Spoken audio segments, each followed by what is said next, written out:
You're on the Six Screens TELE-NETWORK, earning the reputation of giving all the right ingredients, uninhibited in exposing the hard, cold facts about the Watchtower Society. And now, in Disney.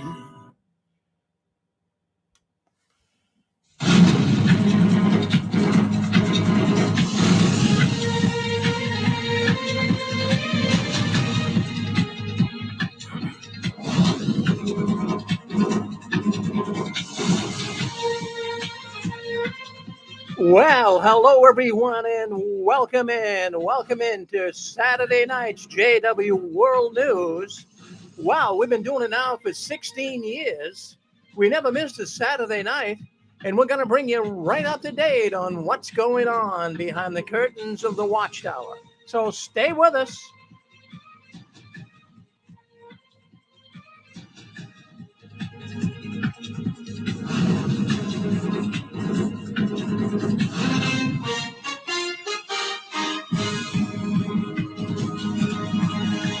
Well, hello everyone, and so glad that you could join us tonight here on JW World News.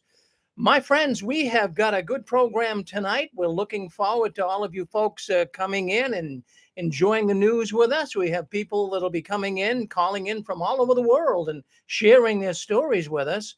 Well, my name's Rick Ferrin, and I'm glad you're with us. And I have to say this, that we've been doing this, as I said earlier, 16 years, and our audience is really growing. So we thank all of you people coming in on YouTube and coming in on Facebook. Thank you very much. And we're going to be talking about the annual meeting tonight and some other issues as well. We get some new understanding, medical information about shunning. You don't want to miss that. So we're looking forward to those programs tonight, those stories tonight. And we've got so many people that have been writing me in and saying how much they enjoy the program. So I want to thank you for doing that. And what they really like, they like when people speak up and talk here on the Six Screens. Let me just check something here on YouTube and say something here. All right, here we go. We're ready to go. So anyways, let's start off with the annual meeting. Can you believe it? The annual meeting. Now, we talked last week about it. Now, last week is when they had it. Last Saturday night, Saturday, it would have been October 2nd. So they had the annual meeting, but we reported on the news last week that there was nothing about it. I did not see anything written in the forums. I did not see anything on YouTube or anything, even on jw.org. I did not see anything about the up-and-coming annual meeting. So I was assuming maybe they were doing away with it. But as long as I've been one of Jehovah's Witnesses, and I was disfellowship for apostasy back in 2005, but as long as I was one of Jehovah's Witnesses for close to 50 years of my life, there was always an annual meeting. And they would do this every year. And of course, they made a big hoop-de-dah about it. You know, this is when new things were going to be learned and the governing body was going to reveal certain things. Well, we're going to talk about what was revealed at this annual meeting. But I have to tell you, the Jehovah's Witness annual meeting is nothing more than a bunch of baloney. For the most part, it's a manipulative cult. And they're showing us stupidity more and more as they have the Jehovah's Witness leaders, the governing body, come on. So I found it interesting that in the very beginning, when the annual meeting started last Saturday, in the very beginning, they told the audience not to record it. They also told them if you take notes, that they don't want you showing the notes to anybody. Do you think there's something wrong with that? I do. So what is the Watchtower really trying to hide? Don't record it. Don't take notes. Or you can take notes, but don't share them with anybody. And I got thinking, did Jesus tell the people who were listening to the Sermon on the Mount not to tell anybody? I mean, these are supposed to be Christ's brothers. These are supposed to be the only channel of spiritual truth on the planet. and yet don't record it and don't tell anybody or show anybody your notes. Well, who gets to go to the annual meeting? I got a lot of people emailing me this week, and they wanted to know who actually goes to the annual meeting and what really is it all about. Well, to begin with, the Bethel family goes. They're invited if they want to go. They all don't go. And they also invite guests. So anyone can apply to attend the annual meeting. But elders and full-time servants, pioneers, circuit overseers, etc., these are the ones that are usually given top priority. These are the ones that would go to the annual meeting mostly.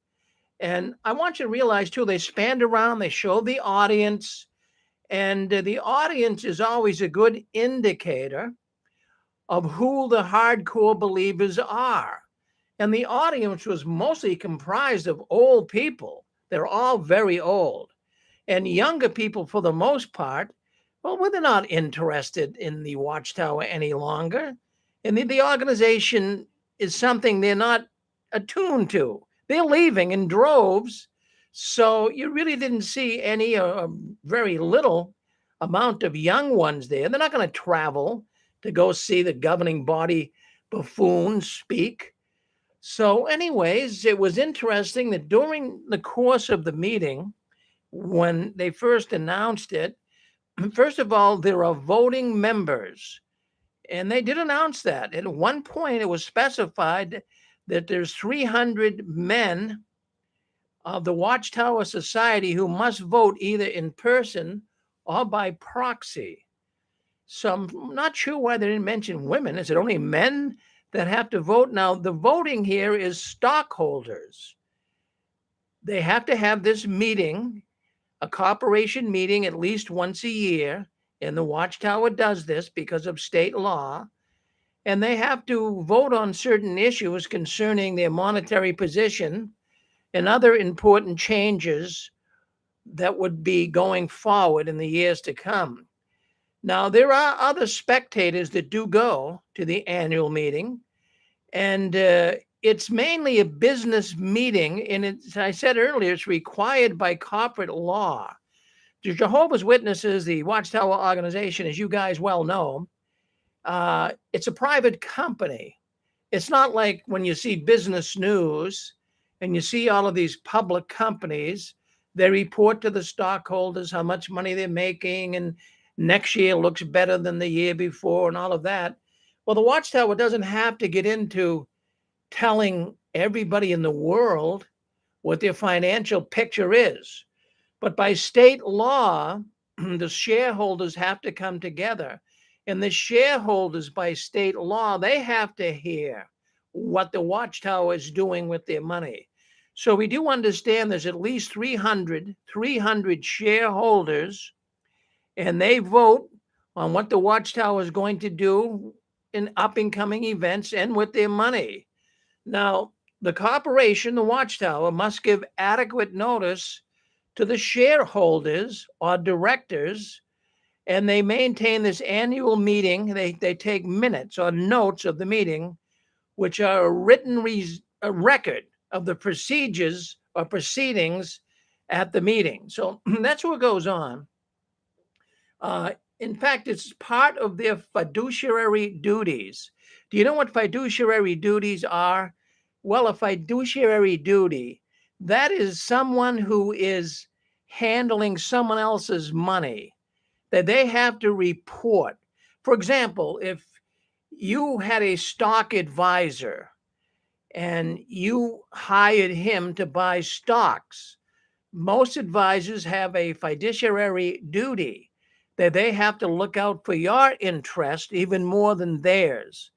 So the Watchtower has to do this, even though I know they don't look out for other interests rather than theirs. But they do have to show responsibility for the funds that are being spent, and they have to report this to the stockholders every year. Like I say, 300 of them. Now, I get thinking, there's a lot more people that go to these meetings. I know a few people that have gone to these meetings, including my new wife here, Susan. I've been married to her now going on 8 years, but she and her husband would go. They went once or twice when I was told. But the point I want to make with this annual meeting, there is also a lot of older ones there, and generally they'll be dressed up really good. You can tell that they have some money. You can tell they're kind of rich Jehovah's Witnesses. As a matter of fact, one person was letting me know, and he gave me information that he knew of a sister, an old sister, and she was up in her late 80s, early 90s, and she would go to the annual meeting every year.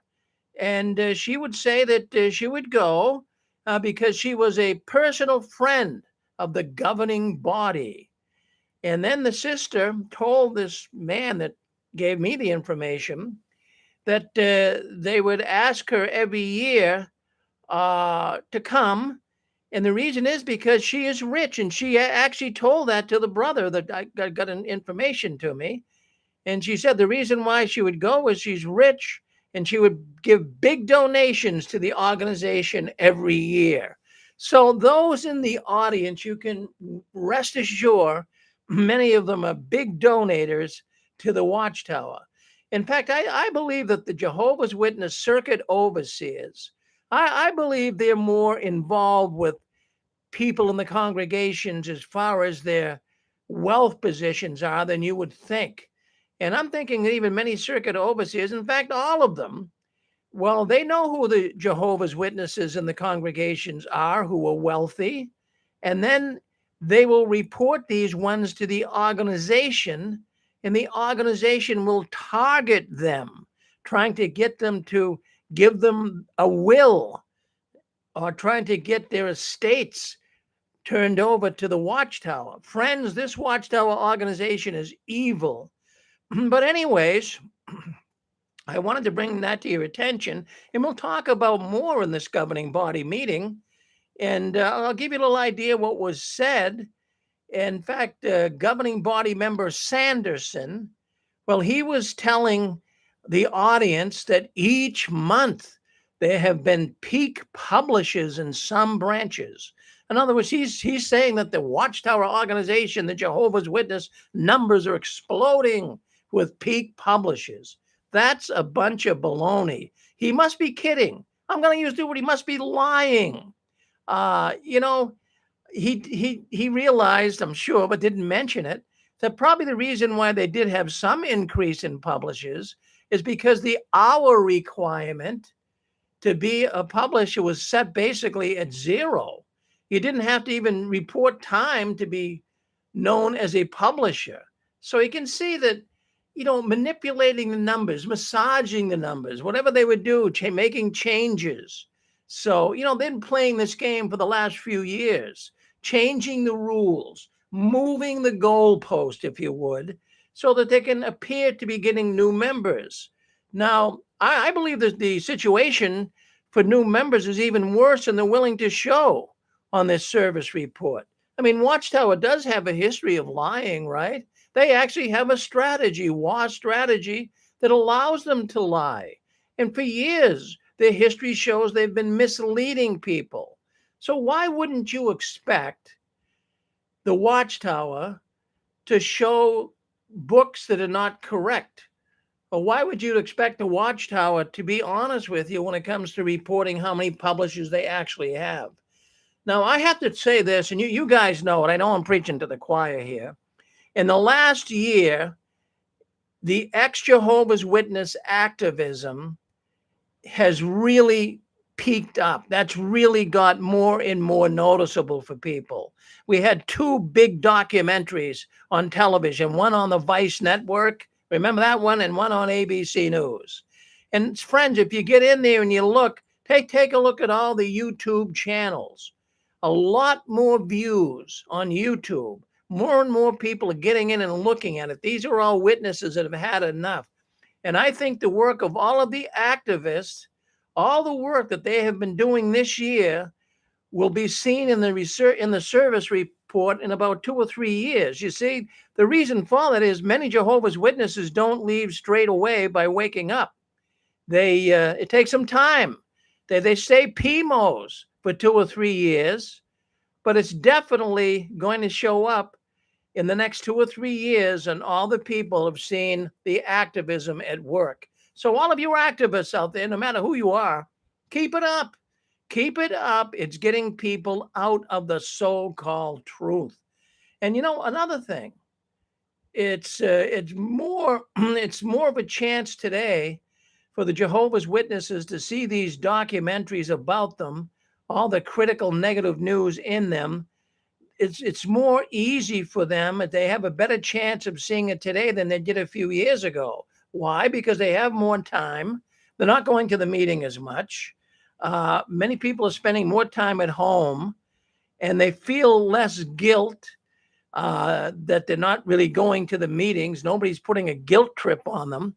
So they're listening. They're watching these YouTube videos that I'm doing and other people are doing as well. And really, it's really unbelievable. And you guys know it. So many people are leaving the Watchtower right now. Now, another thing I noticed with the speakers this year, and they look very stressed. Being stressed, I'm sure, as a result of some of their self-imposed lockdowns. Remember, Bethel has been locked down. I mean, to my knowledge, it still is locked down even now.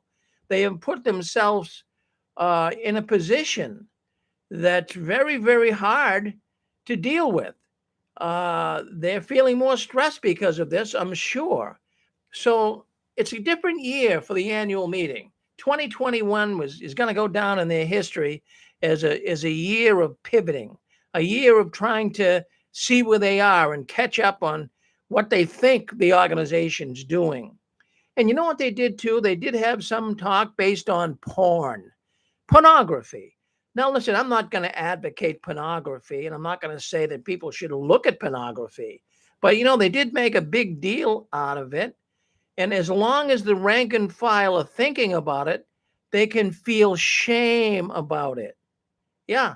And they know the organization. They know many brothers watch pornography, and probably sisters too, because of the sexual repression that goes on in the Watchtower.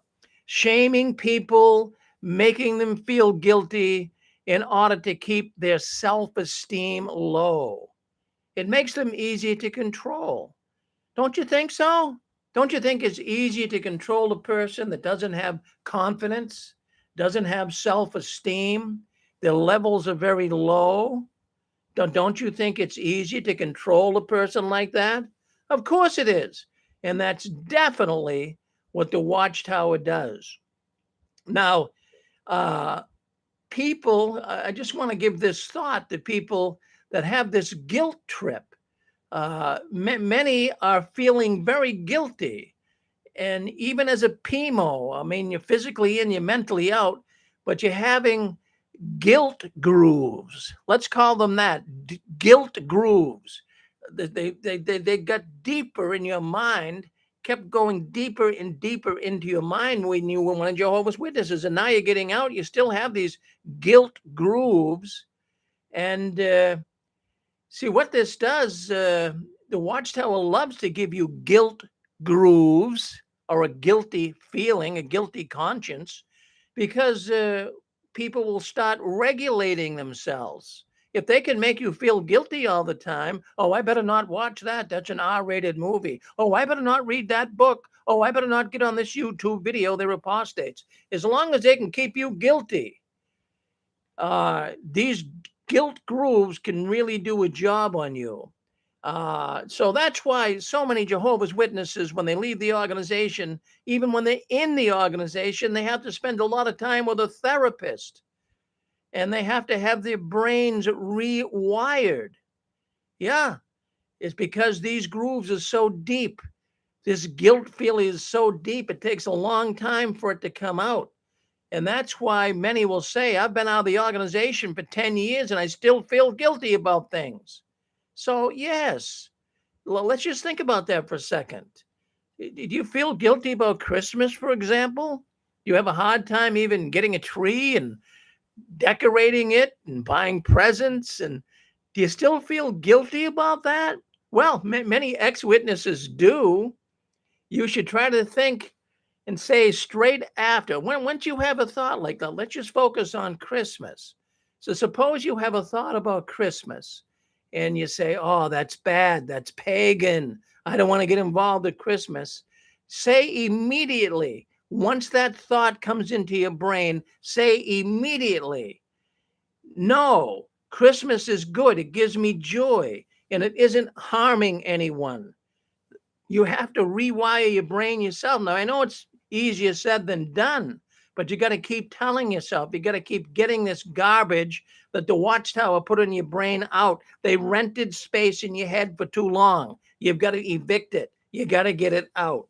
So, you have to train your brain. You got to get into a new groove. And the old groove was wrong and it was useless, but you have to start thinking with the new groove. You got to start realizing how the brain works, and you got to start taking the first step to fixing it. Yeah, so I want to bring that up as well because, see, that's what the Watchtower does every year. They bring these governing body members on, and they're trying to give you a guilt trip. That's what they do, but they do it at the conventions. They do it everywhere. It's not just at the annual meeting. Now, how about Samuel Hurd? Samuel Hurd. Well, you know who he is. He's a governing body member. He's the black governing body member, the only one, in fact. But he claims to be of the anointed. And he had a talk at the annual meeting that really, I don't know if I really can accept it as being a good talk. I have to tell you, it was very awkward sounding. He seems really weird. And he started talking about fighting in Armageddon as an ex-military man at the annual meeting. Yeah, he's very weird about this. In fact, he says he's looking forward to be a fighter in like a military because he's anointed. And he says when he goes to heaven, he's getting ready to be a real fighter for Jehovah. And him and Jesus are going to come and they're going to really do a job on all those that don't believe in Jehovah. Geez, he made it sound like he was in the Green Berets. Now, he didn't say specifically that he was, but he was in the army, but I don't believe he was a Green Beret. But he kind of also referred to Morris, evidently Tony, the Scotch-loving Morris. He also, I guess, was in the military. And I don't know if he's referring to him being a Green Beret, but he brought Green Beret up. And what does that have to do with anything? I thought we should be mourning those that would theoretically die and not brag about how easy it would be to kill them. That's exactly what Hurd was doing, kind of bragging about going to heaven to be on the executional forces like a military man going to war. Now, he never took a biblical thought to this. I mean, we all know in Isaiah, beating your sword into a plowshare. Well, he had this just backwards, right? Brother Hurd here is actually beating his plowshare into a sword. Now, where's the peace? Well, I'm gonna play a little bit of that.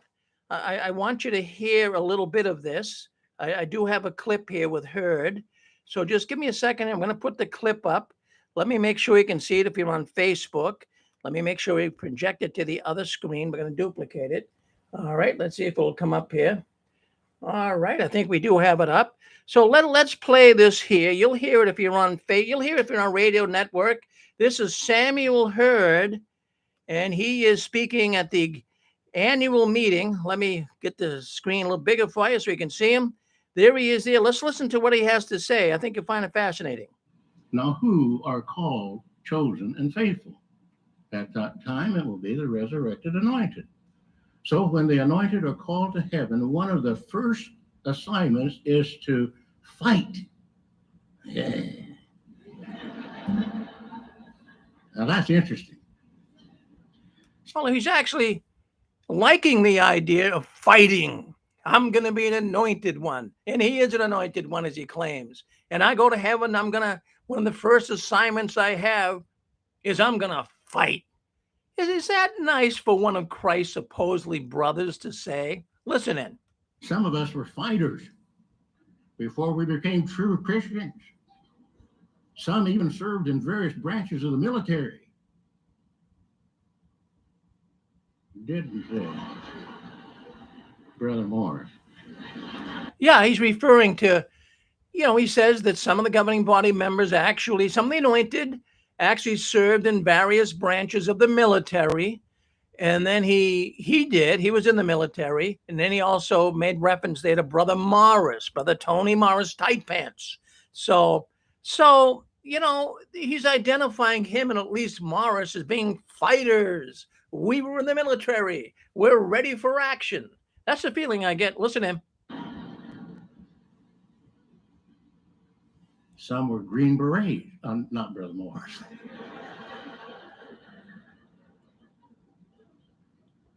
But then we became Christians. We learned the way of peace and we let go of such warfare. Figuratively speaking, we pulled the pin on our last hand grenade and tossed it into the air, killing no one or nothing. Just a loud boom. But in heaven, we will serve along with Christ and his holy angels, waging the final war against God's enemies. So if you've ever thought that you might feel left in the lurch after the anointed are taken to heaven, think of this. On earth, none of us Christians are allowed to fight. Many of us anointed ones are too old to fight, even if we were allowed to.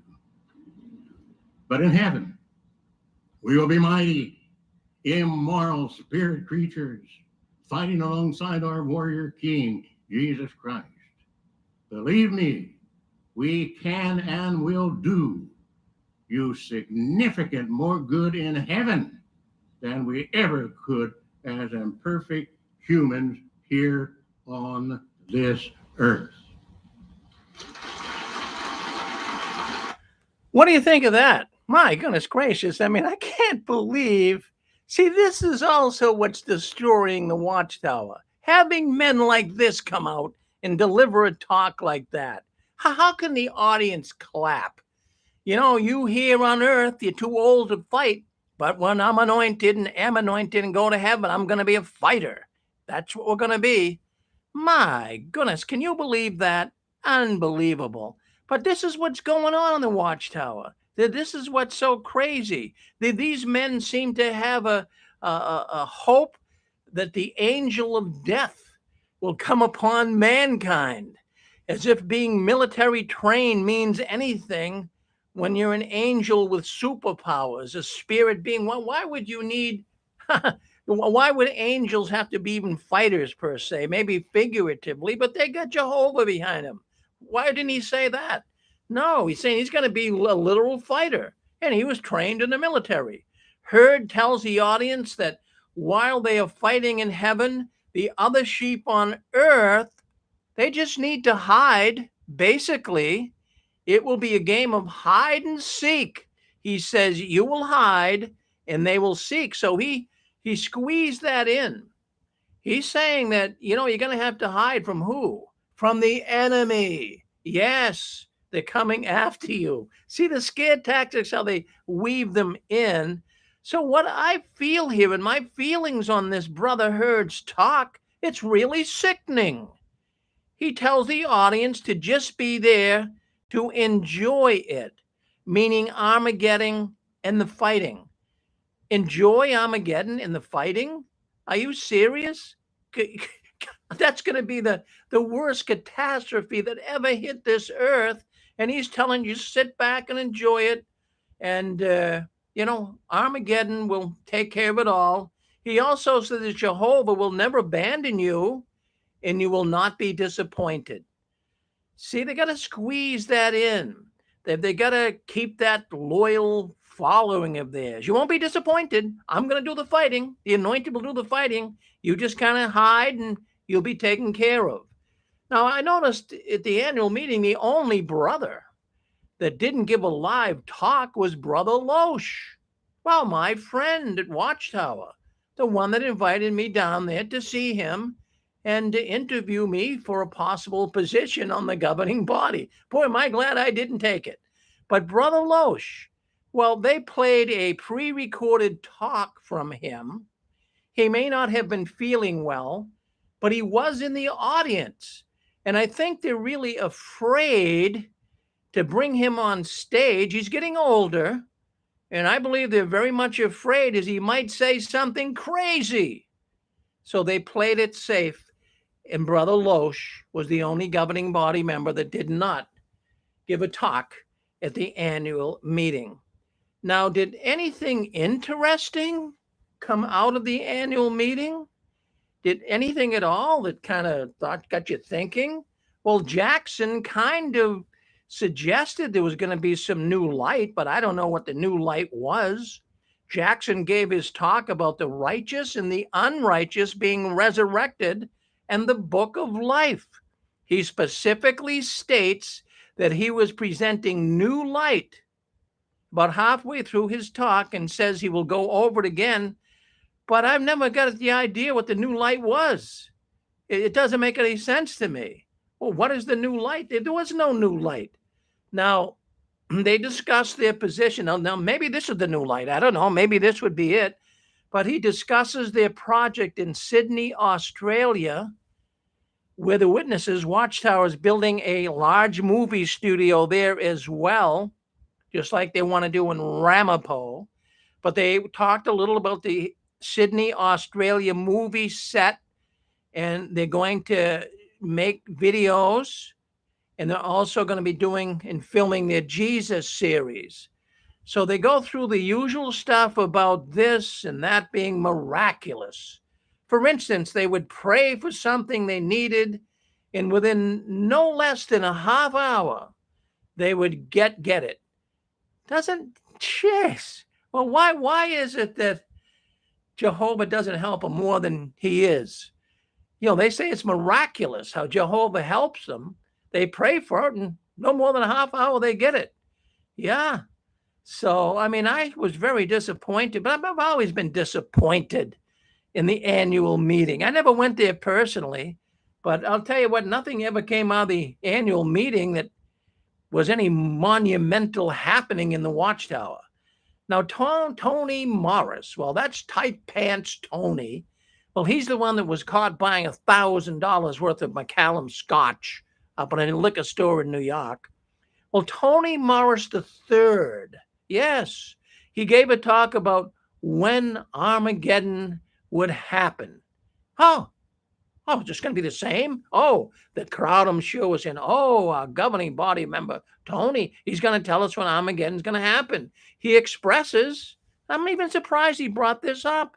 He expresses how some Jehovah's Witnesses have lived and died, and it's still, Armageddon still hasn't happened. Well, that's true, Tony. And then some have asked why they are building these mega movie studios in Sydney, Australia, and in Ramapo, New York. Why are they building these mega studios if we are in the last days? Tony comes back. He says that perhaps many of these fine facilities that we're building, they've been built or dedicated to Jehovah, and he will continue to use them after Armageddon. Is that a cop-out or what? How easy can you slide out the back door making a statement like that? And then he says that Ramapo in the Jesus video may continue to be used into the new world, and felt this was very comforting. Oh, yeah. He said, let that sink in. I mean, I'm trying to let it sink in, but it's having a hard time sinking in. So he's saying that Jehovah's going to keep these studios, and because he's going to use them in the new world to produce videos. And he said, isn't that comforting? He said, let it sink in. Jeez, Tony, I think the only thing that you ever left sink in was a bottle of scotch. I'm having a hard time letting that one sink in. And then, of course, governing body member Mark Sanderson. He reiterates, be ready to obey, even if it doesn't make sense from a human standpoint, as they prepare to face Gog of Magog. Go ahead, Chewy. Come on in. We'll go back to this. Go ahead, Chewy. I was going to say, why do they need to build all those buildings? For one thing, Armageddon's coming tomorrow. But don't you think that God, in His infinite wisdom, if He was wanting to use something like that there's existing studios that He could use? Maybe the Disney studio. I'm sure that Jehovah could wave his hand over that and say, I'm not going to destroy that. We're going to use that. Just think outside the box. I mean, you got a bunch of movie studios in the world already. Why does God need a new one? Well, it's a good point, Chewy. A darn good point. But, I mean, these are all good questions. But see, the witnesses don't think of that. But they should be. And I think some are. I think some are beginning to feel that way. So anyways, Mark Sanderson, he reiterates to be ready to obey, even if it doesn't make sense from a human standpoint, as they prepare to face Gog of Magog. Remember that article? You got to go back November 2013. Remember that article telling the witnesses to obey, even if it doesn't make sense from a human standpoint? Well, now we're coming up here in the annual talk saying the same things. He reminds the elders in particular to follow the direction, even if it doesn't appear practical, as we said, from a human standpoint. How about we play a little clip? Let's play a little clip of Mark Sanderson, and I want you to hear him, and I think you'll find it very, very fascinating. Let me just get this up. If you're on our radio network, you'll hear him. This is Mark Sanderson, governing body member. Listen in. How vital it is, brothers, that we continue to recognize Jehovah's channel for receiving spiritual food. The November 15th, 2013 issue of the Watchtower mentioned key points for elders in particular to keep in mind as we prepare to face the attack of that coalition of nations that the Bible calls Gog of Magog. Now I'm going to quote the article. This is what it stated. This is quote. At that time, life-saving direction that we received from Jehovah's organization may not appear practical from a human standpoint. All of us must be ready to obey any instructions we may receive, whether these appear sound from a strategic or human standpoint or not. Now is the time for any who may be putting their trust in secular education, material things, or human institutions to adjust their thinking. Very sober words that apply so well at this particular moment. So, dear brothers and sisters, do you know what time it is? There's never been a more important time to stay alert spiritually and to respond quickly to Jehovah's direction. Jehovah has led us safely to this moment. He has given us everything that we need, and we know He's going to continue to do so. Just as our 2022 year text found at Psalm 34:10 states, those seeking Jehovah will lack nothing good.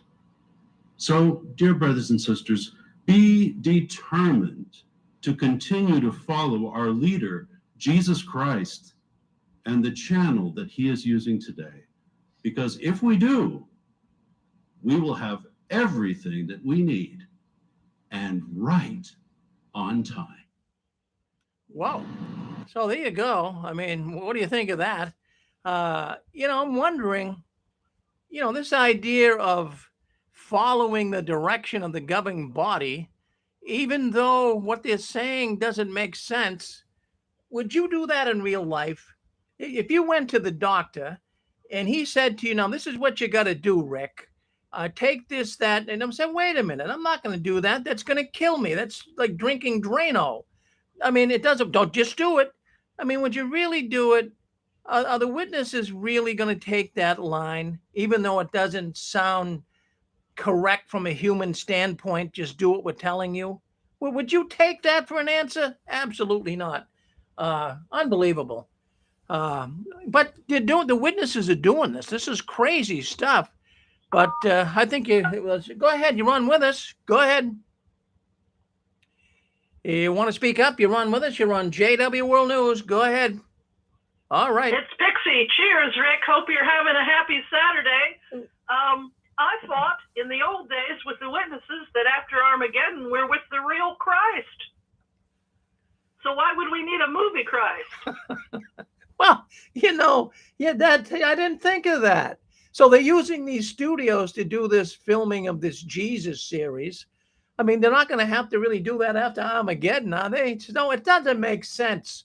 It doesn't make sense at all. But they're telling us it doesn't make sense. So how do you make sense out of nonsense, Pixie? You can't. Well, I'm real tempted to make a movie in Australia if they wanted to tempt me with something that just sounds lavish, wonderful, and fantastic.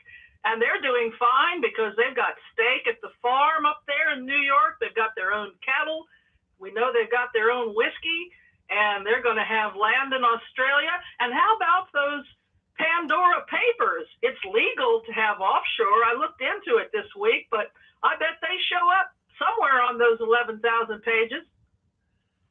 Well, Pixie, I mean, it's now coming down to the loyal ones will stay, but those are on shaky ground are going to leave. And there is so many leaving right now. And you can understand why. Well, I'm thinking of all the poor people that can't afford to donate.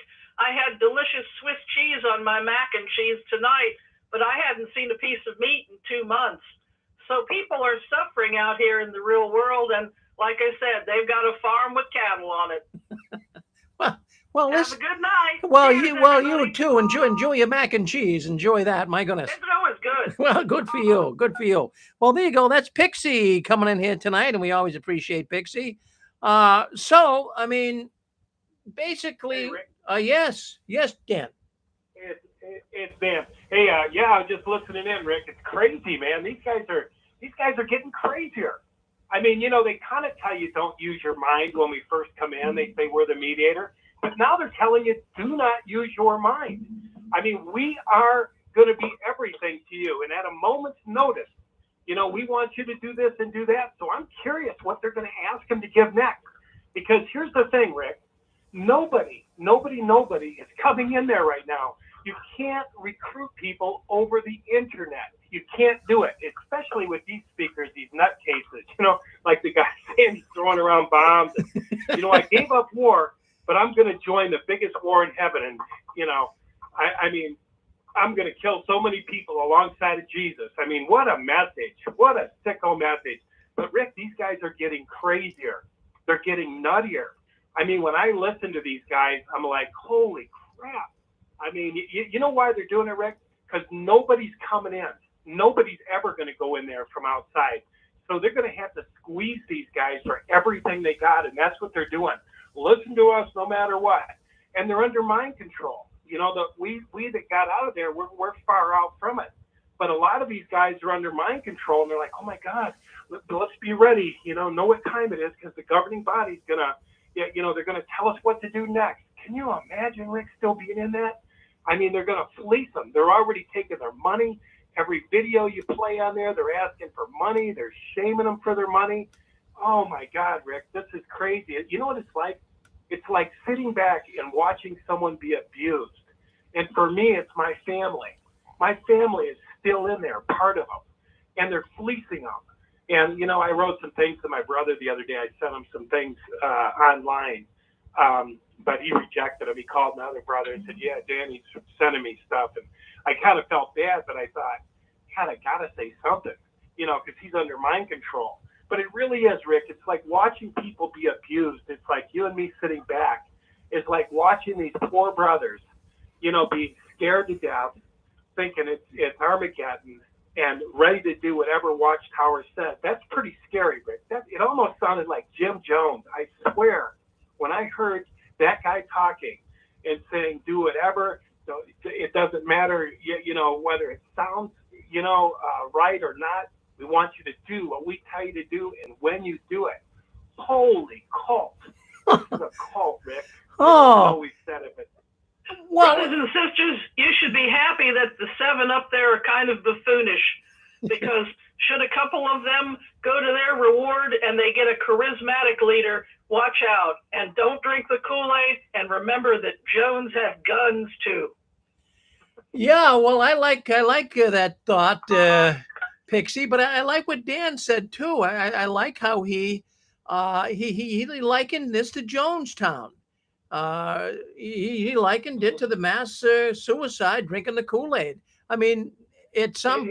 We all should, Rick. If you see a documentary on it, study the last 10 minutes. It's chilling. Yeah. I mean, they were blindly following. They're asking them to blindly follow. They're saying, put on a blindfold.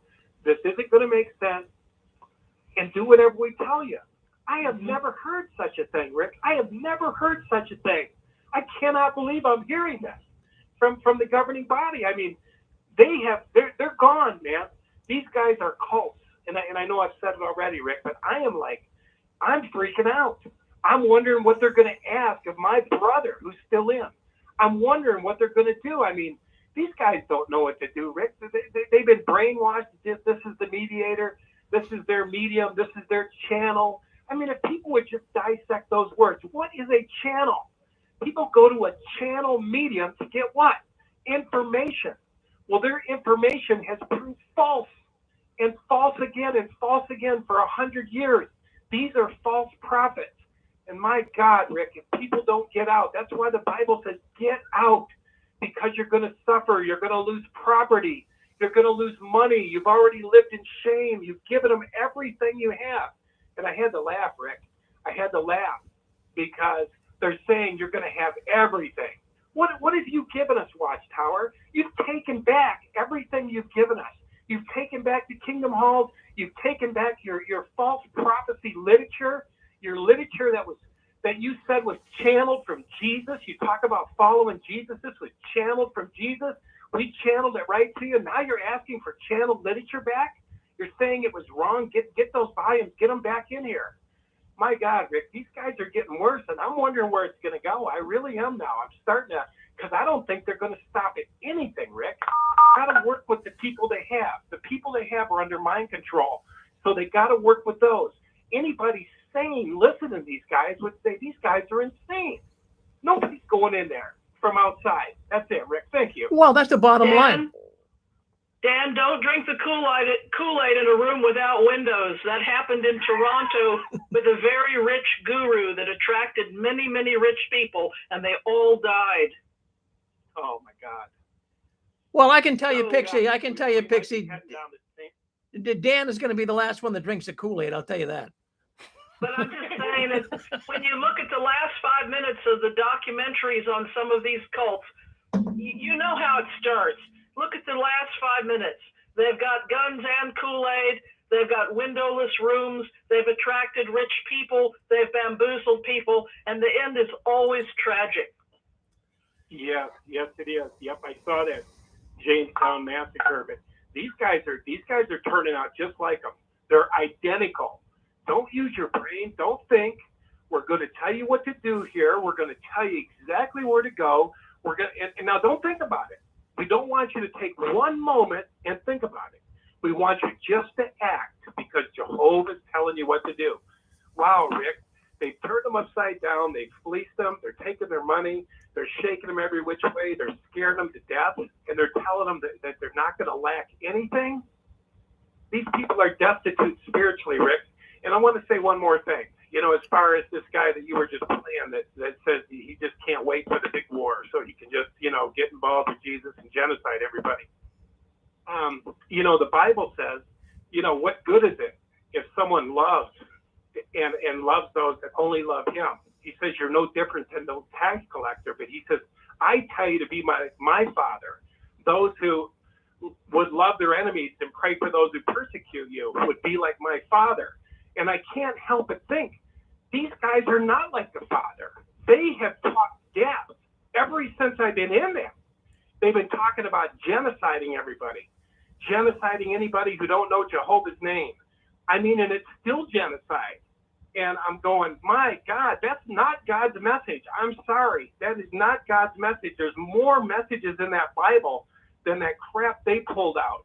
That's why you got to ask the Holy Spirit. If you're going to read the Bibles, you got to ask the Holy Spirit to lead you through there, because you can pick out anything you want. All these religions have a Bible, but they have a tapestry. The Mormons, the witnesses. They have a tapestry that they go through. But if you actually read it for yourself, you'll find out God's loving. God is love. My father's like this. One of them went away. My father loved him while he was going away. I mean, God is love. And so for these guys to like you said, Rick, like you could see him just grinning. You could see Tony Morris. I don't know if he's drunk or he's just grinning. But every time they talk about killing, Rick, they're grinning. Look at Tony Morris blowing the match out. He's grinning. The people are applauding the genocide of millions of people. Wow, Rick. And I'm not mad, Rick. I'm passionate. This is beyond my mind, the scope where these guys are going. These guys. That's man, Whiskey Morris. Yeah, Whiskey Morris. I just sit back now and I go, this is crazy.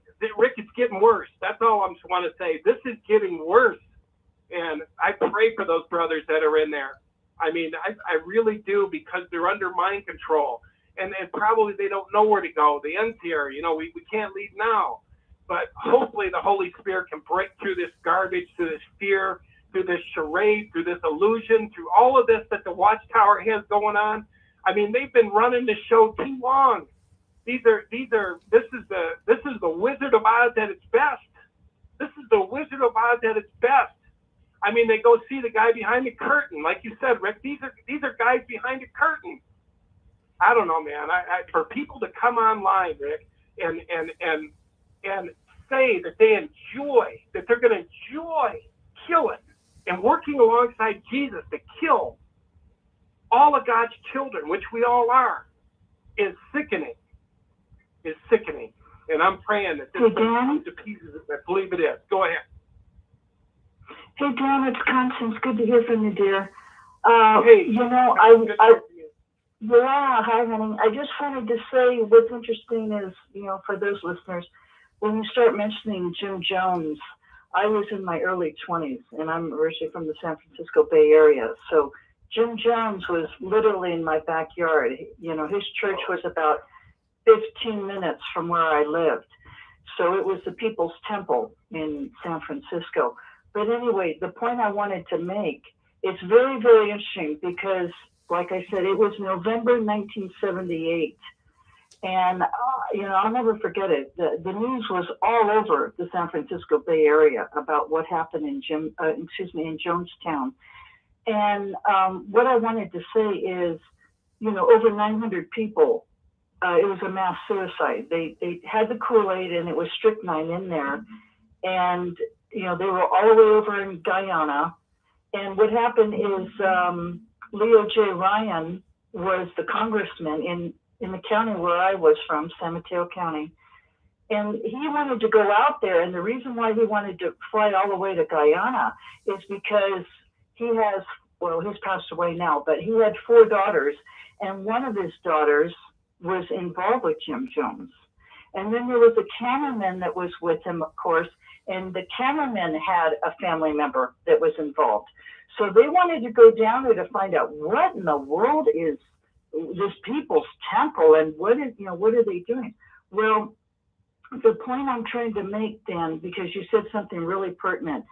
Jackie Spear was there. She was Leo J. Ryan's congressperson. Okay, now she's in politics still today. And she wrote a book on this whole thing, which is one of the books I'd really love to buy and read. But anyway, she and Leo J. Ryan went down there. And as they were down there, one of the purposes is Leo J. Ryan wanted his daughter out and the cameraman's family member out, okay? And people, you know, it was like Watchtower. Oh, let's put on the smiles. Let's just look like we're one big happy family. We just all love each other. And, you know, life is full of peaches and cream and it couldn't be any better, right? Okay, well, the thing is, Jackie Spears said, okay, because I've seen interviews with her, she said people were slipping little notes on the QT to both her and the cameraman and Leo J. Ryan, whoever they could, and they were saying, please get us out of here. Please get us out of here. It's not what it appears. Please get us out. And then, of course, then they thought, oh, my, this is more serious. then it appears, right? Because Watchtower is all about image, right? It's all appearance. Yeah. And then, of course, when they took, there's a couple of people and they got on the airstrip, then Jim Jones had, his army. He had some men there, I'll call military men, and they were shooting them. And Jackie Spear was shot 5 times, left dead on the airstrip, and Leo J. Ryan was killed. And what's interesting, this is how close this story came to my world, okay? Not only was People's Temple 15 minutes from where I lived, okay, but this is a true story. One of my dearest friends, who's an ex-JW, she lives in Pacifica, which is the Bay Area. It's right off the Pacific Ocean. She has 2 twin boys, okay? And her 2 twin boys met Jim Jones's son. And when Judy told me this, I almost fell off my chair. I said, Judy, they all died. She said, they all died except his son. His son had a basketball practice that day and had no idea that his father had that capacity to do such an evil. He said, in fact, he ended up being on Oprah's show shortly thereafter. He said, I lost my mom, I lost my dad, I lost my whole family, I lost everybody. And he said, I would have been dead too had I not had that basketball practice. And my friend Jude said, Con, he's a really nice kid. He's an African-American kid, really nice kid. She says, when I asked him, your name is Jim Jones? What a strange name. He said, yeah. And she said, the only Jim Jones I know is the one from the People's Temple. And he said, well, that was my father. She must fell off her chair. She couldn't believe it. Yeah, but he's the only one that survived. So what is my point in saying all this? These stories are really real. These cults are very extremely dangerous. Yeah. How many people are inside Watchtower right now? Like even your family members, Dan, okay? And they want out, okay? They want out, okay? Mm-hmm. But the reason why they're not getting out is because they're paralyzed by fear. Oh my God, I'm going to lose my family. I'm going to lose my marriage or whatever, okay? Because fear is so crippling that it paralyzes people and they can't move forward. And I'm sharing this story because it was over 900 people. It was a mass murder. You can look it up on Google or DuckDuckGo. Anyway, they took those people, children. They had them give the Kool-Aid to the children first because any parent, they're going to see their kid die. Of course, they're going to take the Kool-Aid afterwards. That was the instructions. Feed that Kool-Aid. Have your kids drink the Kool-Aid first. And over 900 bodies are all now in Oakland, California, in a mass grave in the Bay Area in a city called Oakland. Okay? So how many of those people do you think thought, oh my God, this is really serious and it's too late. I should have left when I had a chance. Okay? And that's the point I'm trying to make. We're just all saying this out of love for each and every one of you. Because these cults are very, very dangerous, and Watchtower is one of them. So thank you. Great point. Well, there you have it. Well, thank you, Constance, for sharing that. And, I'll tell you what happens. Cults always end up badly. All you have to do is look at historical records. How about Charles Manson? How about the Branch Davidians? How about the People's Temple, as Constance was just saying? Reverend Applewhite in the Hale-Bopp Comet. All of the cults always land up in the end times very dangerously. And I'm not going to put it past the Watchtower. I know we're going to get slack. We're going to get, not slack, but flack. We're going to get a lot of people that are not going to like us saying it. But, the same thing could happen in the Jehovah's Witnesses. I'm not going to rule that out. This is a dangerous, destructive cult. Yes. Could I share one more point? Sure. There's a therapist that was an atheist, and he studied a lot of spirituality. Anyway, the guy ended up measuring consciousness, and his name was Dr. David R. Hawkins. And he said that if somebody's under 200, which means they really don't have a conscience, like think about it, Rick, these guys have lied, right? 75 came and went, generation over, all that came and went. They don't care. People without a consciousness are capable of murder. And this is what people don't realize. This is very serious what's going on here with Watchtower. I mean, these guys now, Rick, the whole world. Like Hitler. Yes. The whole world right now is shouting to the top of their lungs. Lloyd Evans, all these people, Mike Kimmy, everybody is shouting, get out, get out, get out, get out, because something's coming down the pike. And Rick, these guys are unconscious.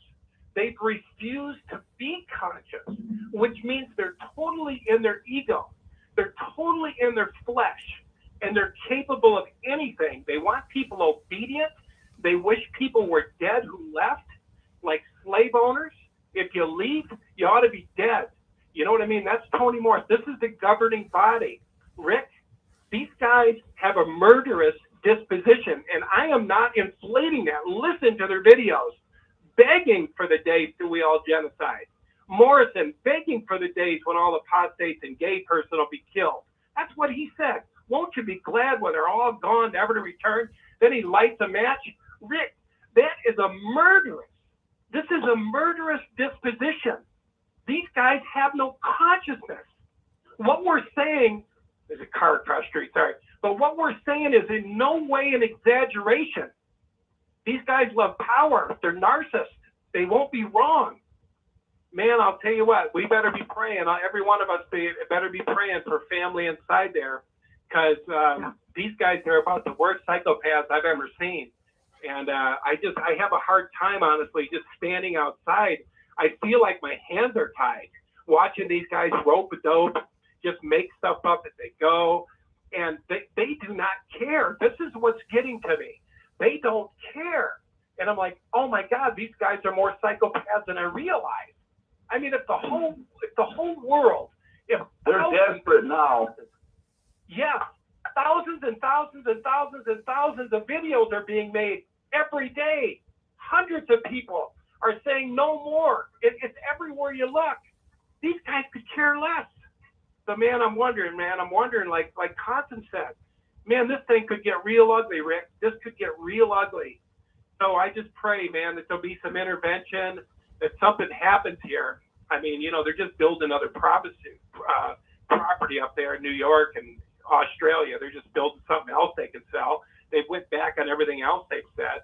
They said, oh, they could do the same thing with all the Kingdom Halls. Most of them are paid off. They could have them at teaching centers in the new system. You wouldn't be online. You know what I mean? It's just a joke. But anyway, Rick, yeah, this could get really scary, and nobody's exaggerating here. These guys can't admit when they're wrong. They're definitely narcissists. They're psychopaths. They just are. I'm not exaggerating one bit. These men will not be disciplined. They will not take no for an answer. I mean, they're stiff-necked and harsh and mean. So God help those that are still in. They've been warned. They've been warned that the letter, Rick, it isn't you, me, or any else speaking. It's the record that's speaking. Their record is false prophet. Their record is unfaithful and untrue. We're just like somebody said, I like the other word they use, we're just whistleblowers. We're not apostates, we're whistleblowers. Anyway, that's it, Rick. I've taken enough time. Sorry about that. All righty. Well, we've got some others. Go ahead, Constance, and we got Thomas on as well. Go ahead, Constance. Okay, good. Thank you, Rick. One other thought I was just going to say, because it's been a long time, but I had the opportunity to meet Leo J. Ryan, one of his daughters. It's been years. I left the organization. I DA'd myself in '83, so it was in the '90s, and I had found out with a group of ex-JWs that were from Marin County that one of his daughters was going to be in San Francisco, and she was giving a little talk. Happened to be at a church right on Geary Street. And anyway, she wanted to talk about her father and basically the characteristics of what a cult is. And so there were a few of us that were there, and she was lovely. She was a lovely person. I mean, just to be able to have the fortitude to share that with everybody after losing her father under those conditions. And afterwards, I went up to her and I gave her a big hug and I said, it's such a pleasure to meet you. I lost my father when I was 13, so I understand, that pain very well. And I told her, why I lived in the Bay Area, and I said, your father was, right in my county there, So anyway, it was very interesting. But the point I wanted to make is the characteristics that she brought up in terms of what a cult is, and for people, she was just trying to educate people, is just like Watchtower. Watchtower has all those characteristics. And there's plenty of cults out there. People are searching for all sorts of things. And I think a lot of people, really mean well. They're looking for a lot of the same things. They're looking for family. They're looking for love. They're looking for acceptance. They're looking for peace. They're looking for all those things. There's nothing wrong with that. But you have to be very, very careful with these cults, because they come in on the sly. They appear one way, and then once you're in, then you get to really see who they are. And that's who Watchtower is. And when they had those little grins, Rick, with regards to what Samuel Hurd said, that's pure evil. I'll call it out like it is. It's pure evil, okay? And that's not who God or Jesus is or anything of that nature. It's all about love. But the fact that they have this intense thirst, I'll call it thirst, for seeing people destroyed and killed. I mean, that's really, really demonic, Rick. It's really sick. I mean, people need to see these red flags that are just popping up about this organization and pay attention to it. So thank you, Rick. All right, you're right. Go ahead, Thomas. You're on with us. Lawrence, Kansas. Yeah, they're really pushing this vaccine now. That kind of, we've heard a lot of things about the vaccine, how dangerous it is. Everything, of course, it's a individual's right whether they want to take it or not, but just makes you wonder if there's some ulterior motives behind this thing. It seems like it's more and more control. Nobody should be forced to take the vaccine against their wishes. They're practically, I think they're all but shunning people for not taking it, from the sound of it. That's the way I gathered it. But that, I just kind of wonder too about these kingdom halls. I still think they'll never go back to them. I think they're probably going to end up selling them off little by little. That's just my thought. But you can really see they're trying to gain more and more control. And it's a very evil organization. And I just see them getting worse and worse. The way Tony Morris was at that match that he blew out, how evil he spoke about people that wanted to leave this organization. Nobody should be forced to choose between their family and the organization. That's just horrible. That reminds me of the way this Biden administration has handled this vaccine. It's just like, either take the vaccine or you'll lose your job, But anyway, that's just some thoughts I had. Well, those are good thoughts. You got me thinking, Thomas. I mean, that's what they do. It's controlling. And people are finding out about it. I mean, they are leaving in droves. But anyways, that annual meeting, they went on. I mean, we got more to talk about on that. The governing body went on during the annual meeting, and they were talking about how they are so good at providing food at the proper time. Now, they've always said that, haven't they, huh? And they reminded the audience that they would be judged. Now, this is something that you don't hear too often, but I'm going to reiterate this, because this certainly shows the arrogance and the controlling power of the governing body. They said this in the talk. One reminded the audience that they would be judged on how they supported the anointed. So, in other words, if you're not supporting the anointed governing body, there's no chance that you have an opportunity to live in the new system. But I want to know, I guess it was Anthony Morris that made that statement.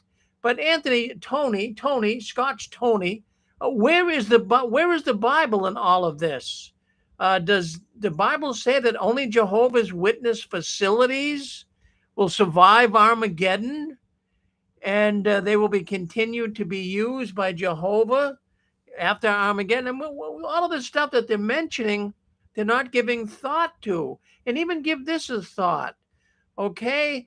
With the destruction, the worldwide catastrophic event, the worst catastrophic event on the face of this earth ever in human history, which would be Armageddon, according to the witnesses.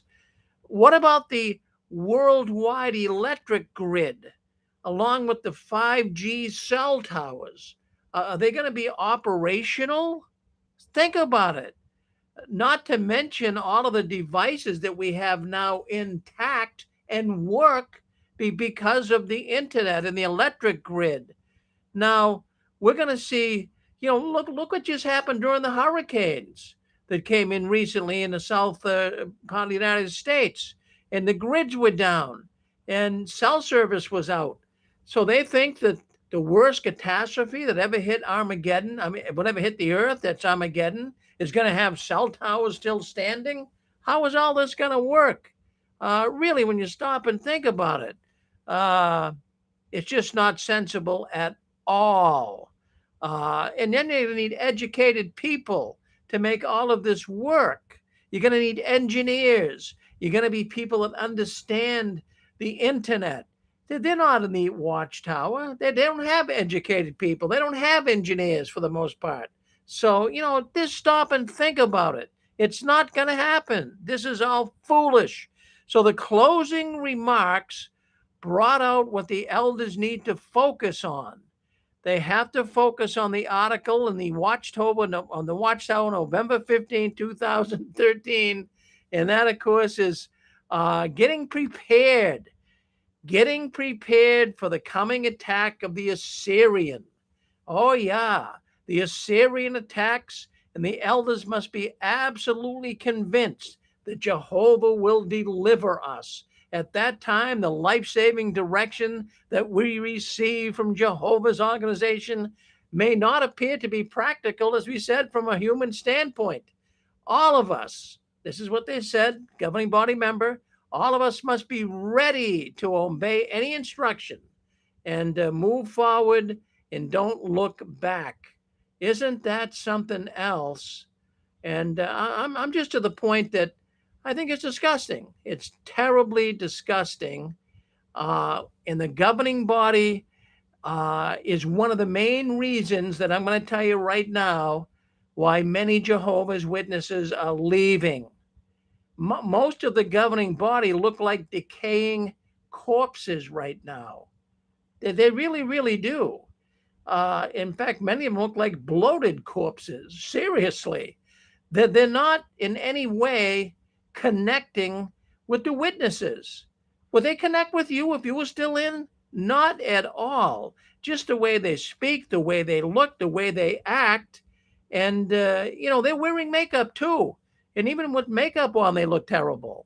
And that's a known fact. I don't know if you guys realize that or not, but since Watchtower started going to these streaming videos, and for their video productions, they've been putting makeup on the governing body to make them look halfway decent. They still look terrible. They still look like bloated corpses.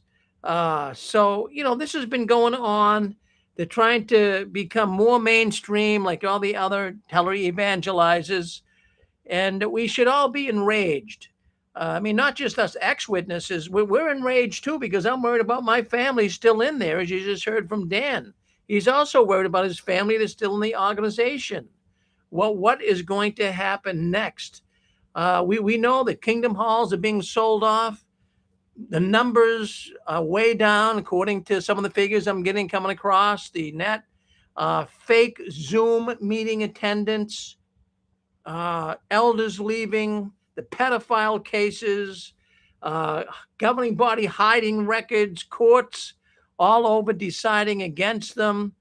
I can understand why the governing body, they're looking like they've been dipped in vinegar. They don't look good. They look sick to me.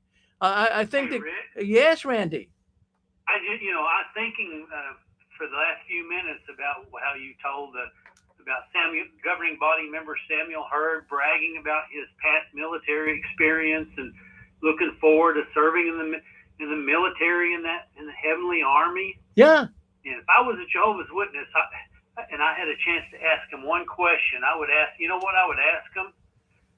I would ask him, I'd say, serving in the military, you know how there's different ranks and you have different, you be under different commands. How are you going to feel, Brother Hurd, when you get up there and Jesus puts you under the command of one of those anointed sisters with a smaller brain, what are you going to do? Are you going to obey her orders? Well, that's a good point, because he did make reference to sisters having a smaller brain. Very good. That's a good comeback, Randy. Thank you. Thank you. There you go. That's Randy. Yeah. So with all of this stuff happening, so much pressure being put on the governing body, yes, they do. They're beginning to look like they've been dipped in vinegar. They look terrible. Okay, Ron, well, there's Canada. Go ahead. So, Rick, just let me catch up with you here. The sisters have a smaller brain. Is this new light? Well, it's actually, well, that was suggested by Samuel Hurd probably about 2 years ago in a talk that he gave. He's a governing body member, but he was saying that the reason why I guess most men are being used in the organization is the sisters have a smaller brain. Yeah. What an ass. What an ass. Well, anyway, you know, I can give you a bit of a update. I actually went to a Zoom meeting here a while ago. Now, this was unheard of for me. I haven't been to a physical meeting in a long, long time. But I went to a Zoom meeting, and it was in a congregation about, probably about 250 miles from where I live. I wanted to go because of a family member. So anyway, I know that congregation. I would say it's probably 100 people in that congregation. There was, including my wife and myself and some other people that I know were visiting the Zoom meeting. There was under 20. And then, but I mean, visiting the Zoom meeting, they were from other congregations. They were there because of, you know, a friend of his who is also a relative of mine being reinstated and giving his first talk after being reinstated after 30 years. But anyway, there's not very many people at the Zoom meetings. So I don't know what, it's kind of, I would be very discouraged if I were still there. I'd be thinking, people can't even come to the Zoom meeting, let alone. So I think it's true. They're shrinking. They must be. Well, they're definitely shrinking, and the Zoom meetings are not working. Many of the people, they put, you know, they check in, then check out. You know, they don't put themselves on camera.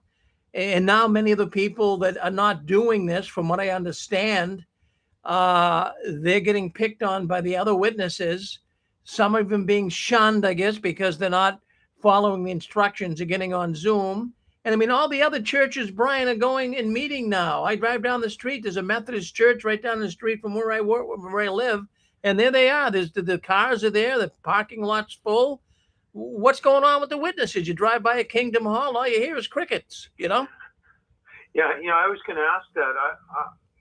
What's it like in New England? Or most of the churches back in session now? Oh, yeah, no, all the churches are back in session. The movie theaters are open. Everything's open. Restaurants, you don't have to wear a mask in 99% of the places I go to. So, you know, everything seems to be coming back to normal, but the witnesses still will not meet. They're not meeting in Kingdom Halls.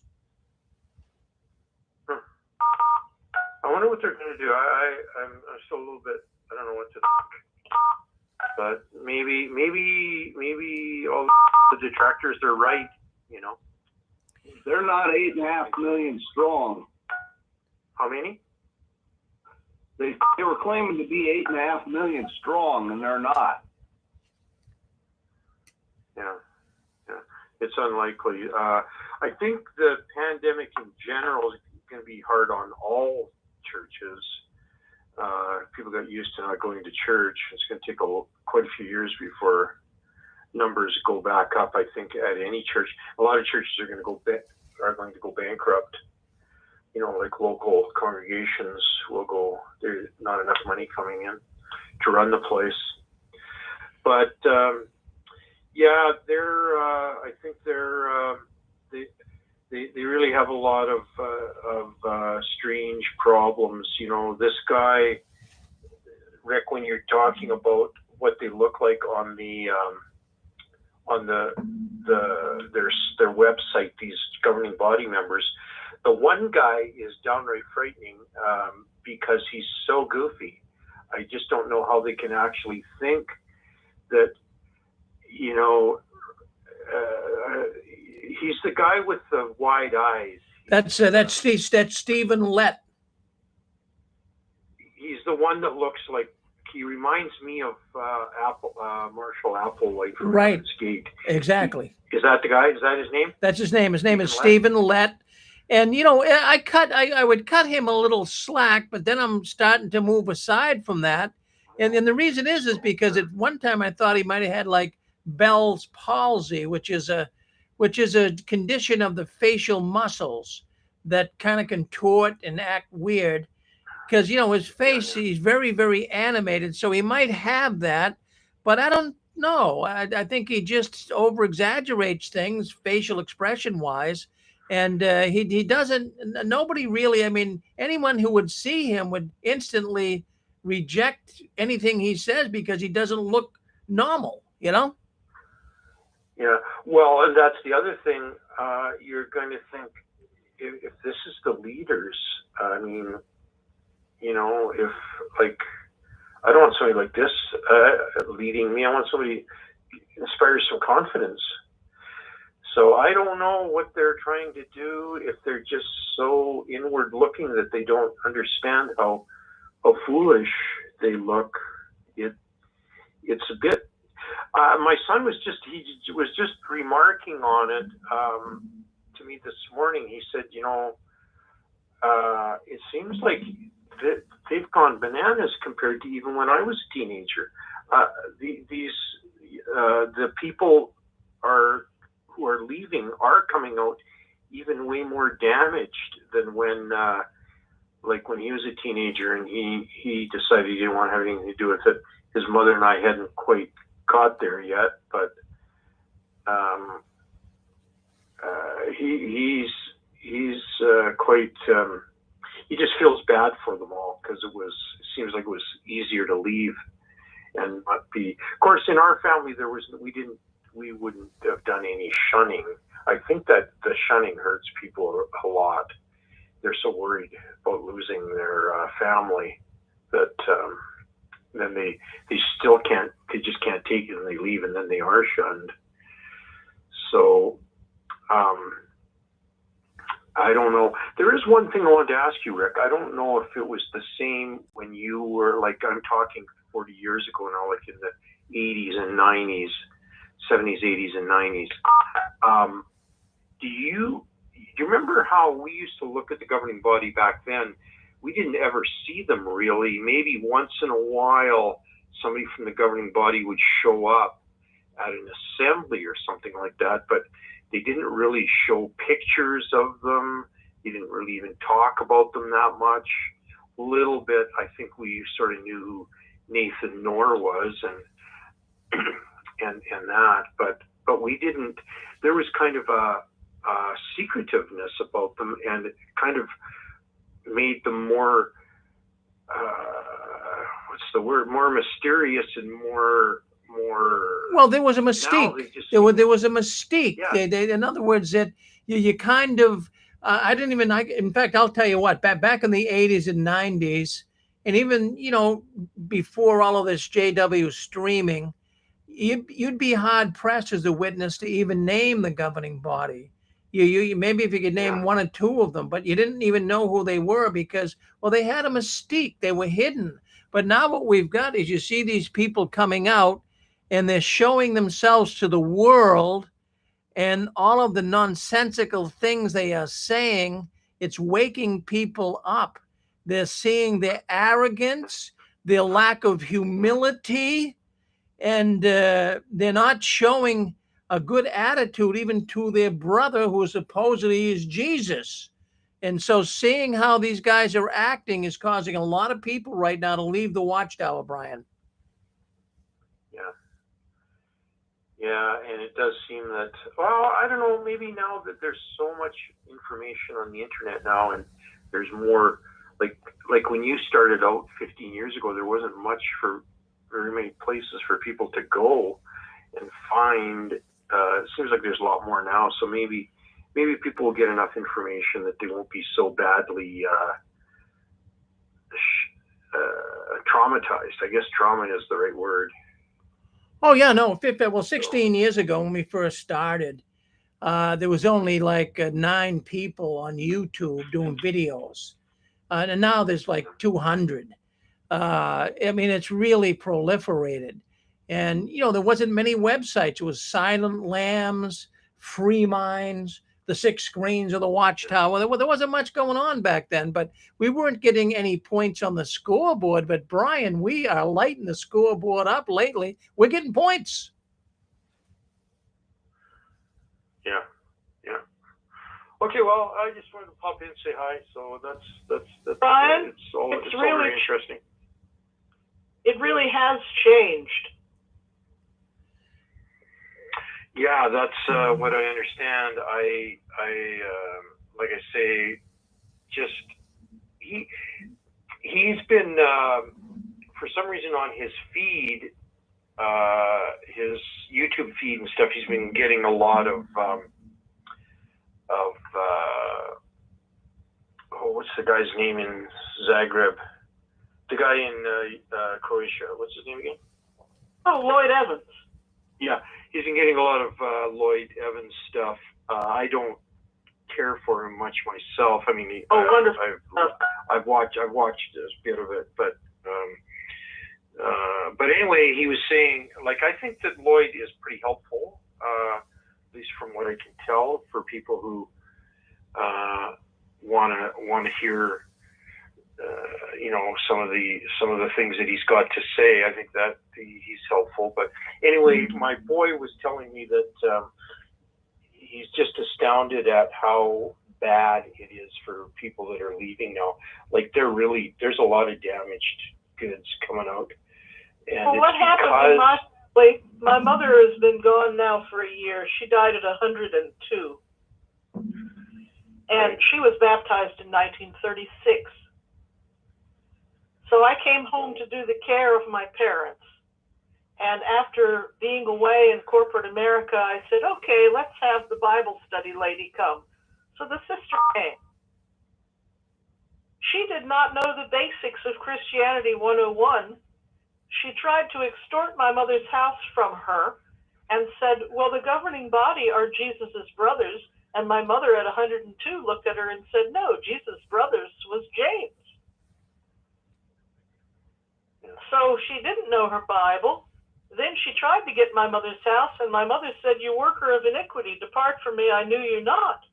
They're trying to get people's property.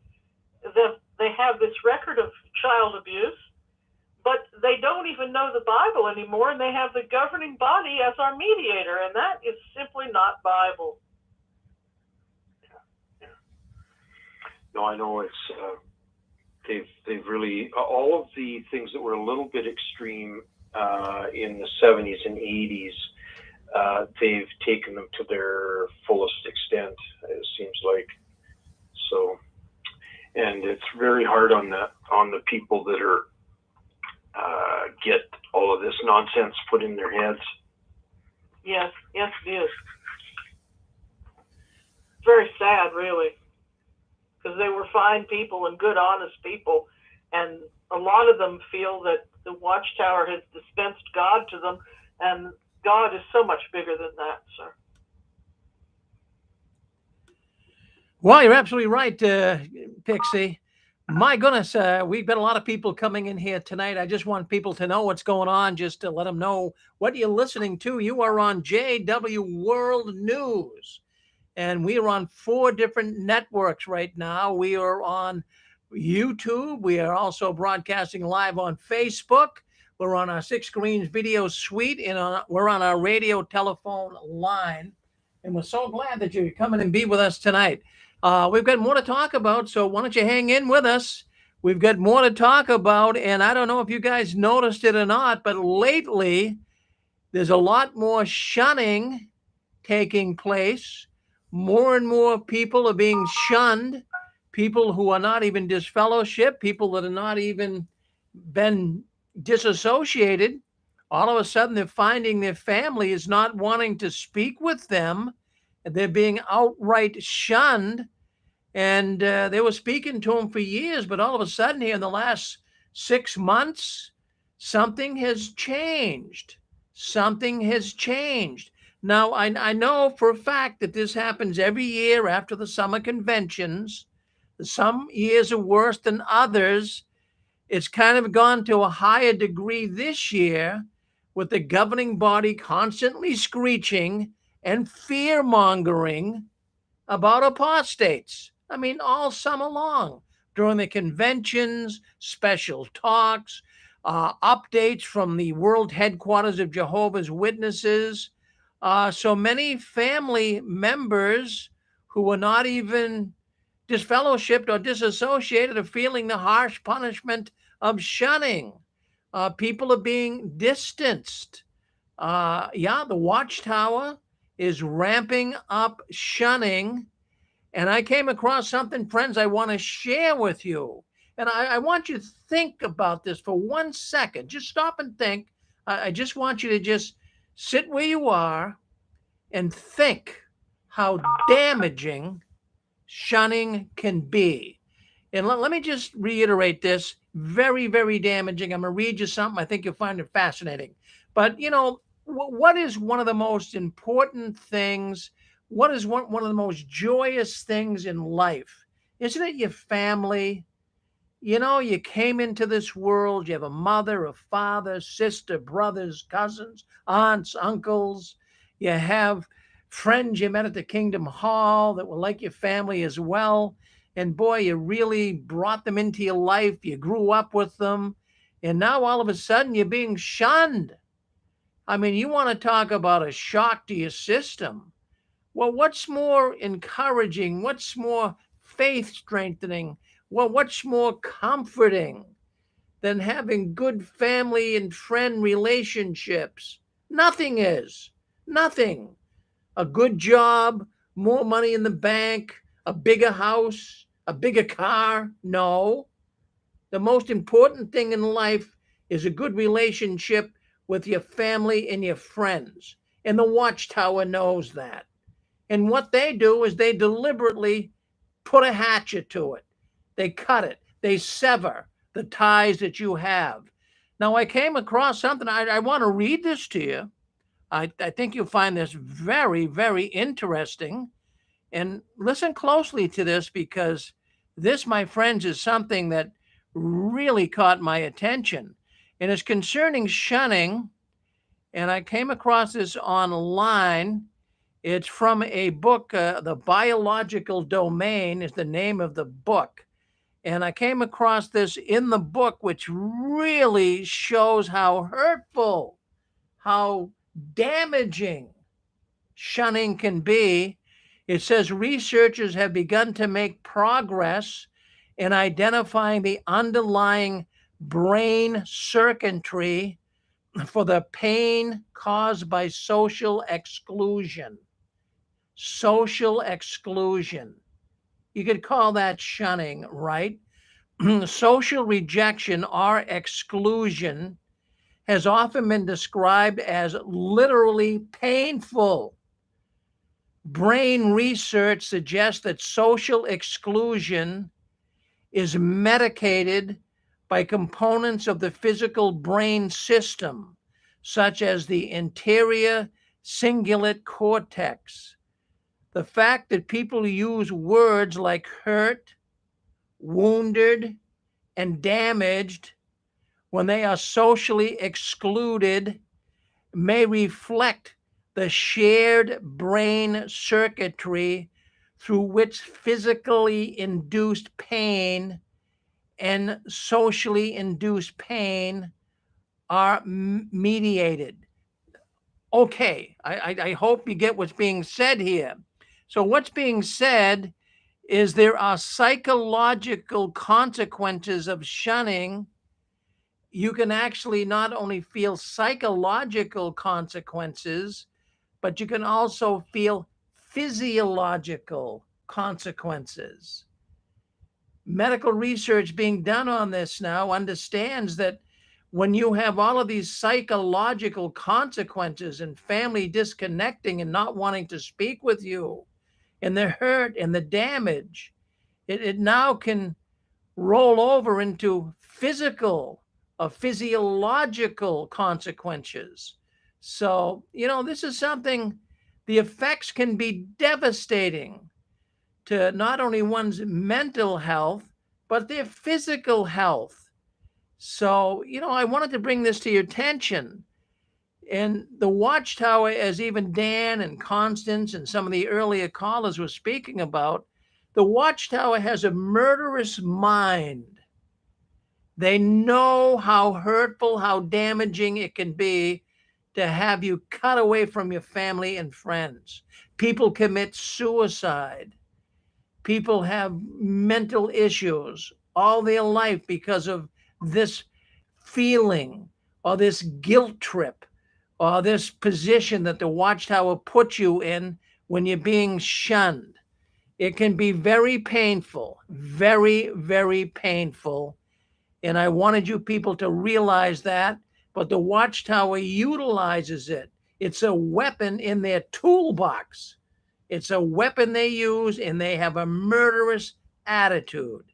They could care less about you. They could care less about your relationship, about your feelings. They want to control you from the cradle to the grave. It's despicable.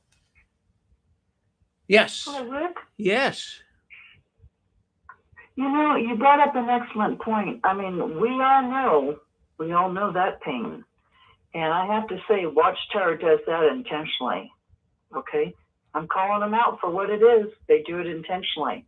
And it is. They weaponize each and every person in that organization as their tools to manipulate and control. But Rick, what you brought to my mind when I was in college, I remember studying this and I totally forgot about it till you just said it. If you have they've done research and studies on this. If they have, say for example, a little baby is born and, the baby cries and needs to be fed and hugged and kissed and changed to diapers and, all of that, right? It's just a little baby. We're talking about a baby now.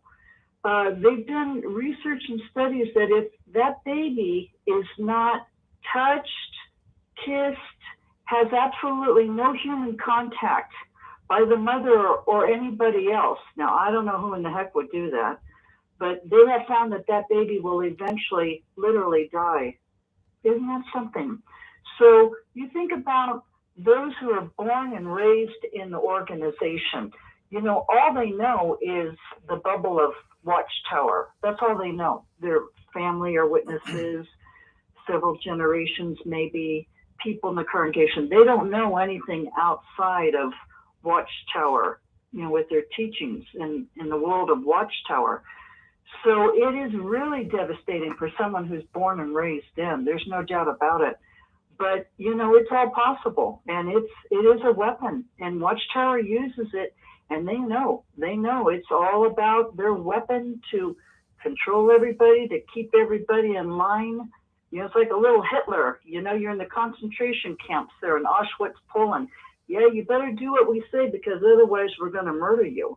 Well, Watchtower does it very slowly. They don't pull the trigger, but they certainly have the gun loaded, with their barrels of all their ammunition, and they'll use whatever means it takes to destroy people's lives. And people have to see through all of this because you have to have a plan of exit to get out of this organization. It is possible. I've been out almost 40 years, and trust me, it's been a long healing process, but it was the best decision. It was the scariest decision I ever made, but it was the best decision. I never went back, never even tried, because once you see how evil and deceitful it is, you don't want any part of it. So thank you, Rick. Well, thank you, Constance. My goodness. Okay, I think we got California coming again. Go ahead, California. Sound on that? Yes, go ahead, Amory. Constance really, she hit the nail on the head. I especially appreciated Constance's analogy of a gun they have it pointed at your head, metaphorically speaking. They have it pointed at your head, and it is definitely loaded, and every single witness knows whether they will admit it to themselves or whether they keep that knowledge buried in their subconscious. They know that if they don't keep in perfect step and show absolute, complete, submissive obedience and loyalty to the party. She mentioned Hitler, and she's not exaggerating. It is just like that.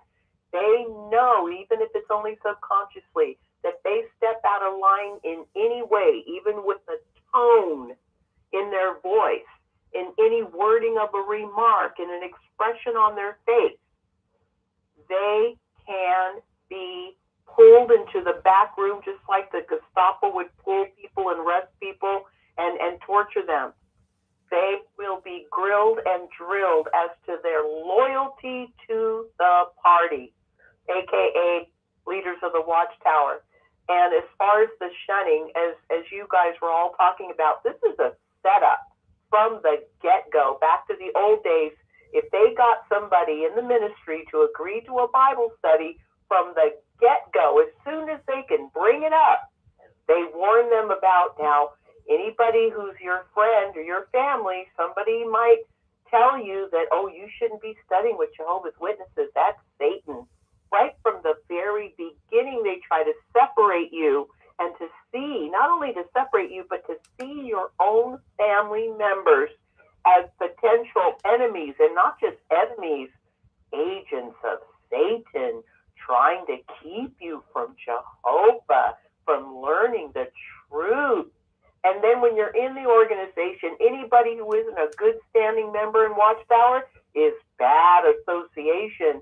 And you show loyalty to Jehovah by not associating with anybody who is worldly, aka not a member of Watchtower, or to even not associate with someone in the congregation who is deemed to be bad association. So it's a setup from the very beginning to separate you from anyone and everyone who could possibly plant a seed of doubt in your mind that Watchtower is anything but God's organization, the only true religion, the truth.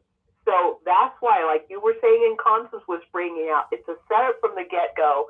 And the more you're in there, anytime you may deviate from Watchtower or try to dare to leave, now, as she said and you said, that is their ammunition against you. That is the bomb they have holding over your head. It's like the sword of Damocles. You know that you will have everything taken away from you. Thank you so much, Rick. Well, what you said is exactly right. And, even on your program, on your Touched by the Tentacles of the Watchtower program earlier, you touched on the shunning and how people feel about being shunned when they leave the Watchtower. And it was a great program. But I did bring up on that program, and I shared a story. My mother was one of Jehovah's Witness loyal followers. Believe me, she died about 11 years ago, and she died shunning me. And she went into the hospital and she had an operation. And when they opened her up, they found out that she was filled with cancer, and she died in the hospital, never came home. But, I want you to put yourself in her position and in the position of the people that are shunning you. Now, not only is it painful for the people that are being shunned, it's also painful for the shunners, the ones that are shunning. And think about that. That's going to be an emotional experience of the highest order. So my mother would lay there. I was her only son. She had 4 children. I had 3 sisters. I was the only boy. And here it was that she was on her deathbed. Now, wouldn't a lot of things, I don't know what it would be like to die. You only have to experience it to know it, I suppose. But when you stop and think about it, when you're on your deathbed, there's a lot of things I'm sure that are running through your mind. And one thing would be, and then maybe I'm just going overboard with this, but I would think one thing that would bother you is all of the people that you kind of disliked or didn't show favor to or made rude remarks to or shunning even shunning. All of this stuff would run through your mind as one of Jehovah's Witnesses. You know, here I am shunning people that I love, and yet I'm dying. Is that a good way to leave? Is that a good way to leave the world? Doing that? Absolutely not. So, you know, I'm sure that many, many people who are shunning people, they're suffering emotionally as well. You're on with us, Kansas. Go ahead.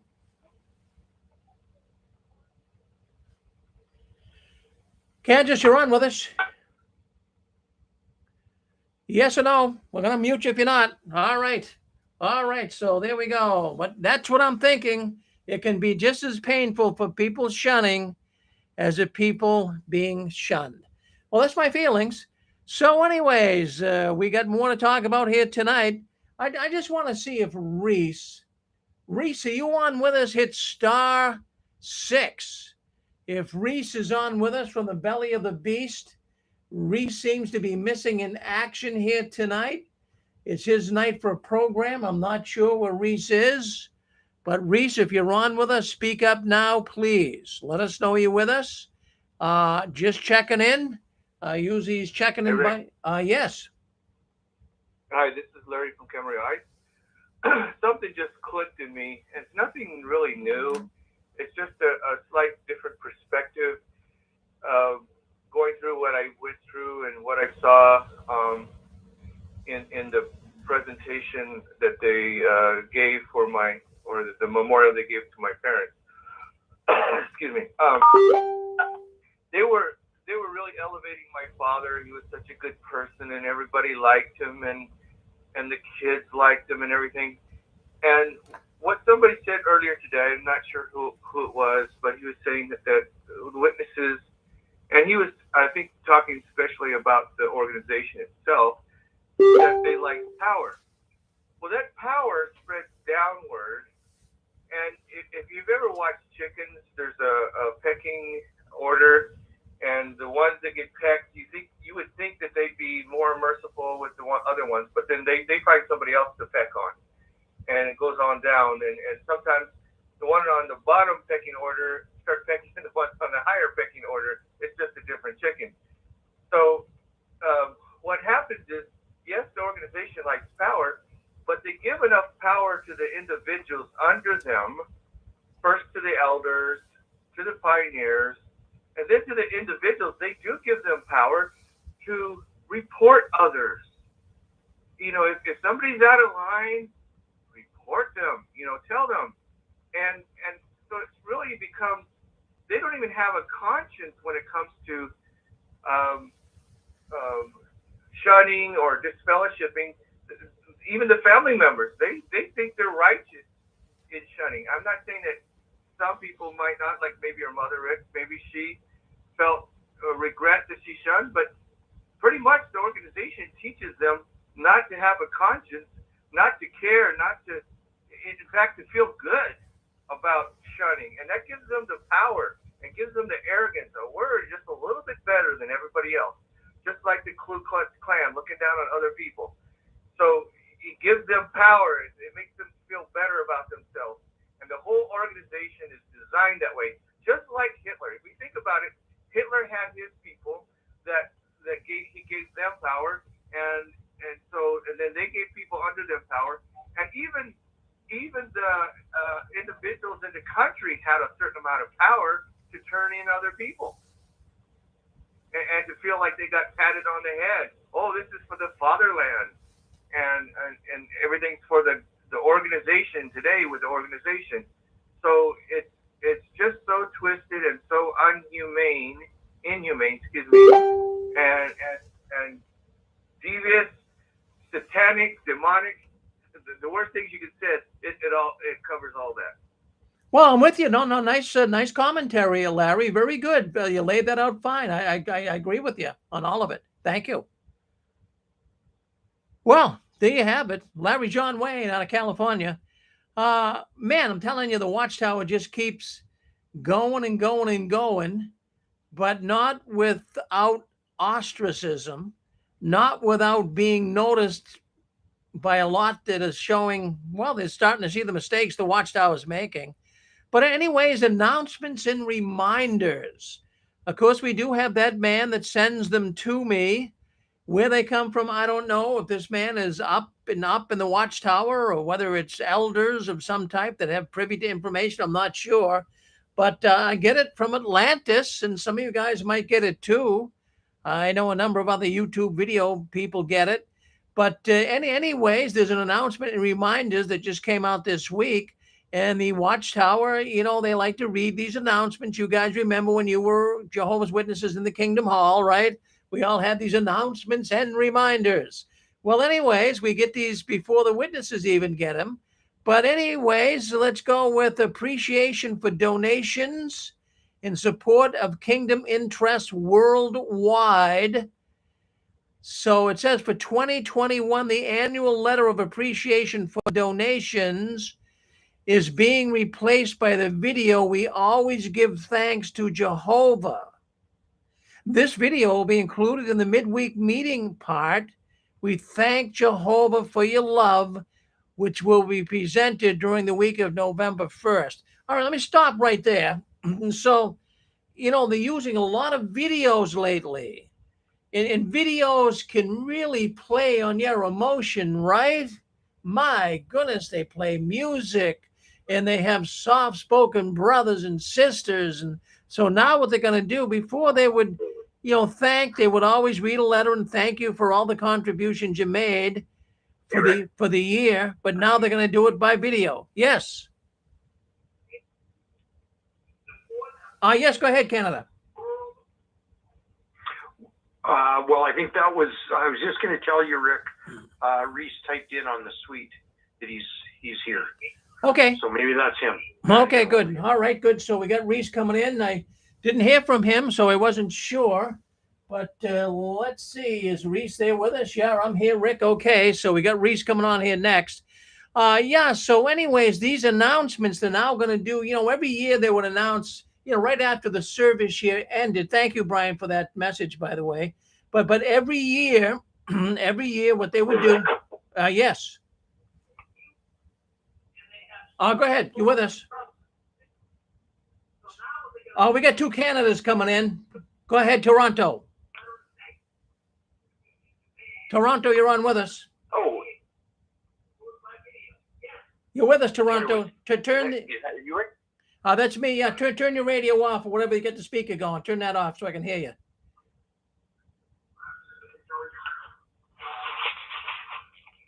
Just speak to me on the phone. Don't listen in on the. Just speak to me, Toronto. Hey there, Rick. Yes. Yeah, I was just watching the stream, and there are a lot of good points that you're really making, and probably one of the biggest issues with the shunning, especially when I've talked to my aunt. Like sometimes I'll talk to her, and she says, well, the governing body and everything, they're imperfect men in an imperfect organization, and I've shown her the court cases, and it's like talking to a wall. That's right. Yeah. Well, I mean, what do you expect, Rick? Well, you can't expect too much. It's one of those things. Yeah, it's just one of those things. It's disappointing. It's very disappointing, but that's what it does. Yeah, it does. I just wanted to say you look very good on camera. Well, thank you. I try to look good for you. I'm doing my exercises every day. I'm trying to keep my hair combed. I would have said maybe there you were as handsome as Jesus or something. But well, thank you. Thank you. I didn't think I had a very, in fact, my daughters are very photogenic, but I actually look better in person, to be honest with you. Now that doesn't sound too humble, does it? Yeah. Thank you. Yeah. Thank you. All right. All right. Thank you. All right. All right. Talk to you later, Rick. All right. Thank you. All right, so now I guess we got Reese coming on. So Reese, I'm glad you're with us. I just want to make a couple announcements here before we do leave and bring Reese on. What I did want to say is I want to thank everyone for coming in here tonight, and we appreciate it. And our audience is growing, and my goodness, we're all getting to really understand how evil this organization is. So don't leave us now. We'll be back next Saturday night with the news. We do it every Saturday night. We've been doing it for 16 years. We never miss a Saturday night. So spread the word for us. And on YouTube, like us and share it, and be a subscriber. And also on Facebook, share it and let people know what's going on. Because the more we have in here, the better the program gets. The more people speaking up, it becomes very, very interesting. And I want to thank all the people for speaking up here tonight, and all those writing on YouTube and Facebook, and all those on the Six Screens video suite as well. We acknowledge you guys. You're all working hard. You're all activists. We're all working together. And I want to put a shout out to all the activists, Mike and Kimmy and Lloyd Evans and JW Escape, and all of the people, Critical Thinker. I mean, there's so many of them. A goat-like personality. All of these people are doing such a great job, including all of you. And when you speak up here on the Six Screens, you are helping people. All of us together can bring this organization down, and don't think we can't. Now, listen, another thing I wanted to say to you is people still want to send money to the Six Screens. Don't do it. I thank you for that, but don't send the money to the Six Screens. We're okay. I don't have to have a big mega studio up in Massachusetts somewhere the size of the new Ramapo studio. I work from a little room in my house, and I broadcast all over the world. So, I'm okay for now. So don't you worry. You give the money to somebody that can really, really use it. That would be good. And you can help me by letting people know about this program. And the other thing is we do have Six Screens Sunday. That's coming up tomorrow. And that begins at 1 o'clock. You don't want to miss it. It takes on a spiritual feel. It deals with the theological false teachings in the Watchtower. So if you left because of theological false reasoning, come in tomorrow. We don't discuss theological reasons on Saturday night, but on Sunday we do, beginning at 1 o'clock tomorrow. Come on in and join us. Would love to have you. Friends, join our Six Screens Facebook group. And we certainly do understand that maybe you're new getting out, and some of this stuff that you're hearing here tonight might be a little intrusive, perhaps a little hard to believe, but check out anything that we have said, and you will find that we are speaking the truth, and we are giving you the facts. And friends, the last one, leaving the Watchtower, please turn off the new light. We've got Reese coming up next. Now, those that are on YouTube, we're going to be shutting YouTube down and Facebook down. If you want to listen in to the programs, what you have to do is go to sixscreensofthewatchtower.com, scroll down on the homepage. You'll see how to listen to the other programs, Reese and the other programs that will be coming up tonight. Also, if you're on YouTube, look in the description box. It'll show you how you can listen in to Reese and the other programs coming up on the Six Screens. Thank you, folks. We're going to now disconnect this program. We are now going to Reese. Let's end the stream right here. I'm going to end it right here. End it. Yes, we have. We're now going to Reese.